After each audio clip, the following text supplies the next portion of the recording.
पावन श्री वृंदावन धाम की भूमि पर परम पूज्य सदगुरुदेव भगवान द्वाराचार्य जगत गुरु निम्बारकाचार्य श्री मुकुंद देवाचार्य पीठाधीश्वर श्री राधेश्याम शरण देवाचार्य जी महाराज के मार्गदर्शन में विश्व प्रसिद्ध भगवान श्री कृष्ण की नगरी श्री धाम वृंदावन परिक्रमा मार्ग मिथिला कुंज आश्रम में निरंतर 24 घंटे अखंड श्री युगल नाम महामंत्र संकीर्तन 30 वर्षों से चल रहा है और अखंड अहर्निश 24 घंटे सदा श्री धाम वृंदावन में मिथिला कुंज में चलता रहेगा।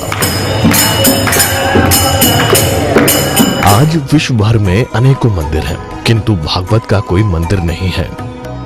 तब हमारे पूज्य गुरुदेव के भजन संकल्प से ये भाव जागा कि श्री धाम वृंदावन में एक अलौकिक भागवत मंदिर बने, जिसमें वृंदावन आने वाले सभी भक्तगण एक साथ संपूर्ण भागवत श्लोक का दर्शन कर सकें। सदगुरुदेव के इस भाव को साक्षात करने के लिए विश्व में प्रथम बार श्री धाम वृंदावन मिथिला कुंज आश्रम में श्रीमद् भागवत महापुराण के 18,000 श्लोक शिलालेख लिखित भव्य दिव्य श्रीमद् भागवत महापुराण मंदिर बनने जा रहा है।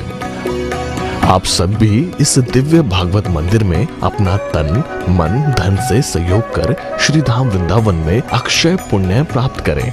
एक श्लोक शिलालेख की सेवा राशि मात्र 5100 रुपए है, जिसमें आपके नाम से एक श्लोक शिलालेख पर लिखा जाएगा।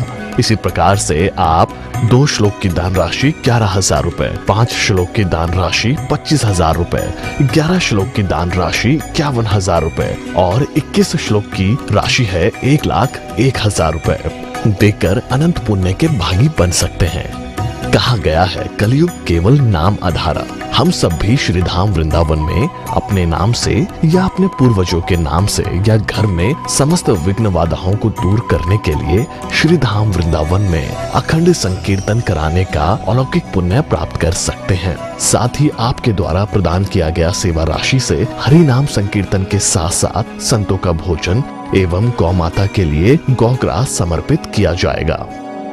आप निम्न राशि प्रदान कर सदस्यता ग्रहण कर सकते हैं। एक दिन का संकीर्तन राशि मात्र 1,500 रुपए, एक माह का संकीर्तन राशि मात्र 15,000 रुपए, 12 माह की संकीर्तन राशि मात्र 21,000 रुपए से आपके नाम से निरंतर अखंड श्री युगल नाम हरि नाम संकीर्तन के साथ साथ साल के 12 माह में 12 दिन 12 संतों का भोजन गौग्रास आदि सेवाएं आपके मरणोपरांत भी चलते रहेंगे।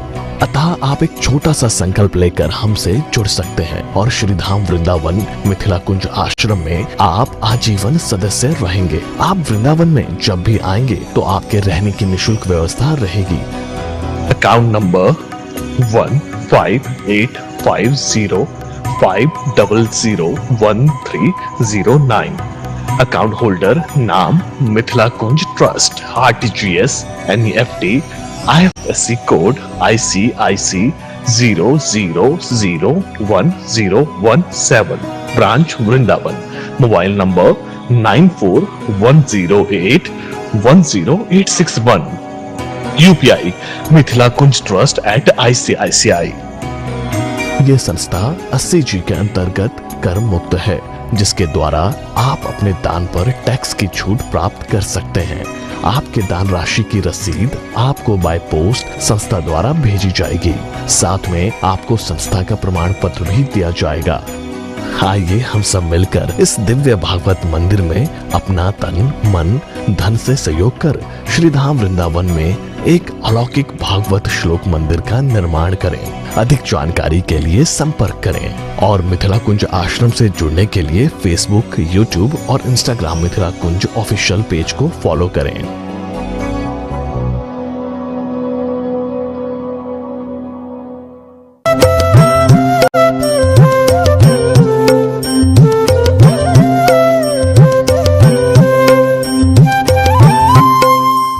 उपनिषद उपासना जब भगवान के निकट पहुँचे तो स्वयं उपनिषद ने कहा कि मुझे भी स्वीकार कर लो, हे बांके बिहारी, हे कुंज बिहारी, मुझे भी आप स्वीकार कर लो। भगवान ने कहा आओ तुम भी मेरे निकट आओ। अब 16,100 रानियों को तो स्वीकार कर लिया, लेकिन 8 पटरानी कौन है? देखिए संसार में जो भी प्राणी जन्म लिया है वो समस्त प्राणी अष्ट प्रकृति के बस में है। पृथ्वी, जल, तेज, वायु, आकाश, मन, बुद्धि, चित्त, अहंकार। लेकिन भगवान, इसीलिए तो भगवान है, हम सब अष्ट प्रकृति के बस में हैं, लेकिन कन्हैया सदा अष्ट प्रकृति को अपने वश में रखते हैं, इसीलिए वो अष्ट पटरानी हैं, 8 पटरानी हैं। इस प्रकार से कृष्ण ने 16,108 विवाह किए और समस्त रानी पटरानी श्री कृष्ण की उपासना की। हम लोग भी पुकारे, हे श्याम सुंदर, मुझे भी आप अपने निकट स्थान दो, अपने समीप स्थान दो। हम भी आपके होना चाहते हैं, और जब हम उनके होना चाहते हैं तो हमें यही पुकारना पड़ेगा जो यमुना किनारे रहकर यमुना जी का रस जो हम पुकारते हैं, जहाँ राधा रानी के नाम, रूप, लीला, धाम सब के सब रसमय हैं। बहुत लोग बोलते हैं कि यमुना जी भी अगर कभी कभी यमुना जी के जल खारे खारे हो जाते हैं, लेकिन कृष्ण रस की जब प्राणी रसास्वादन करते हैं, उन रस को पीते हैं, तो महाराज उनके ऊपर भी भगवान के 16,108 रानी हैं, लेकिन उन रानियों की कंट्रोल एकमात्र रास रासेश्वरी श्री राधा रानी के चरणार बिंद की ओर है। इसीलिए तो लोग पुकारते हैं, साधक पुकारते हैं क्या? मीठे रस से भरोरी राधा रानी लागे, महारानी लागे, मन करो करो जम जीरो पानी लागे। मीठे रस से भरोरी राधा रानी लागे, महारानी लागे, मन करो करो यमुना जीरो पानी लागे।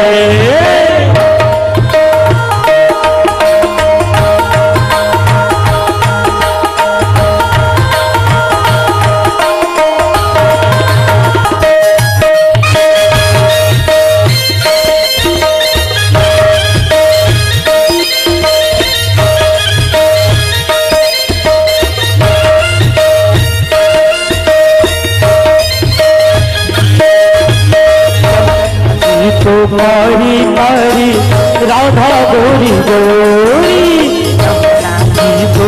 कारी कारी राधा गोरी गोरी, वृंदावन में धूम मचावे बरसाने की छोरी, वृंदावन में धूम मचावे बरसाने की छोरी। अरे यमुना की तो कारी कारी राधा गोरी गोरी, यमुना जी तो कारी कारी राधा गोरी गोरी, वृंदावन में धूम मचावे बरसाने की छोरी, वृंदावन में धूम मचावे बरसाने की छोरी। राम राधा जोगी रजधानी लागे, रजधानी लागे, मन करो करो यमुना जीरो पानी लागे। ओ मीठे रस से भरोरी राधा रानी लागे, महारानी लागे, मन करो करो यमुना जीरो पानी लागे।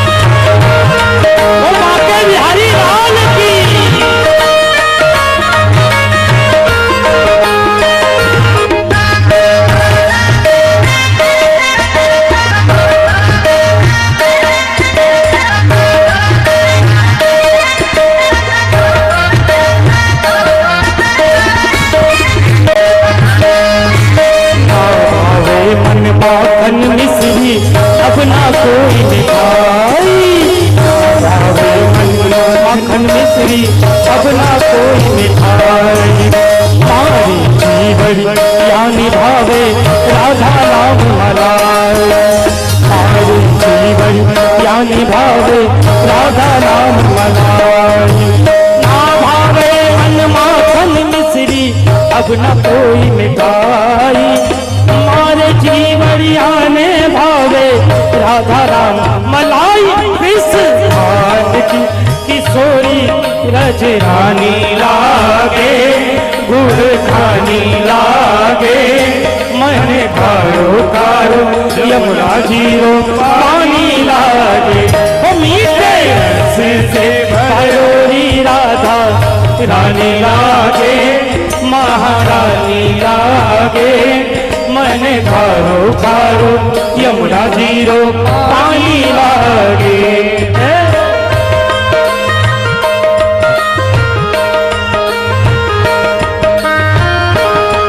राधा रानी सरकार की जय हो।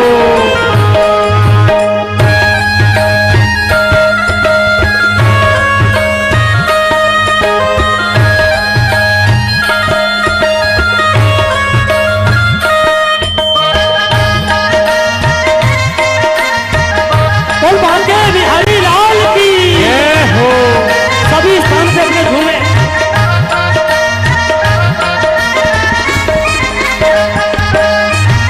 राधा राधा नाम रटत है जो नर आठो याम, राधा राधा नाम रटत है जो नर आठो याम।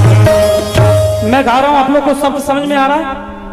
क्यों माता बहन जो भी बैठे हुए हैं, मैं जो गा रहा हूँ शब्द समझ में आ रही है आप लोगों को? तो मेरे संग गाएं। आज लास्ट दिन है, कम से कम राधा रानी को पुकारें। तो क्या कहना है?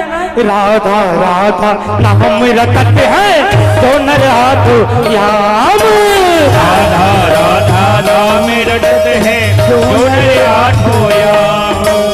उनकी बाधा दूर करत है तो नर आठो याम, उनकी बाधा दूर करत है राधा जू को नाम। ओ राधा राधा नाम रटत है जो नर आठो याम, राधा राधा नाम रटत है जो नर आठो याम।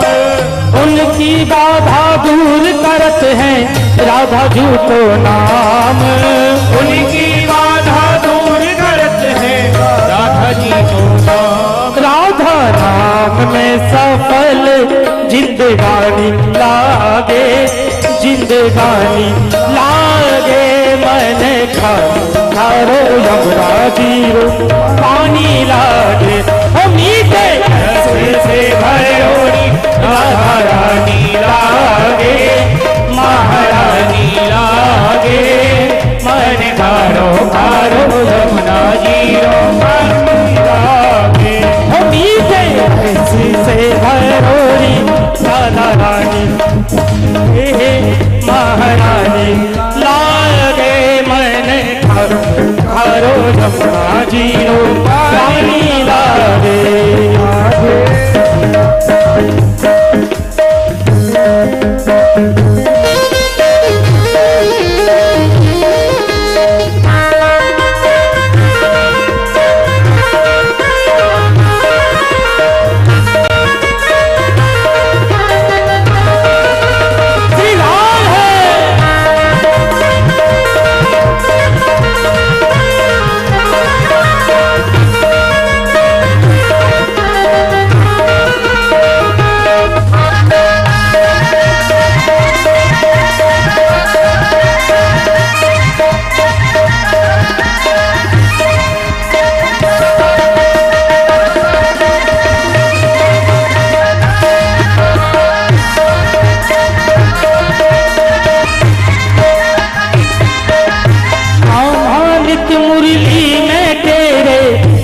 बारंबार आधारित मुरली में तेरे सुबह बारंबार। कोटिन रूप धरे मनमोहन बहु न पावे पार, कोटिन रूप धरे मनमोहन बहु न पावे पार। रूप रंगी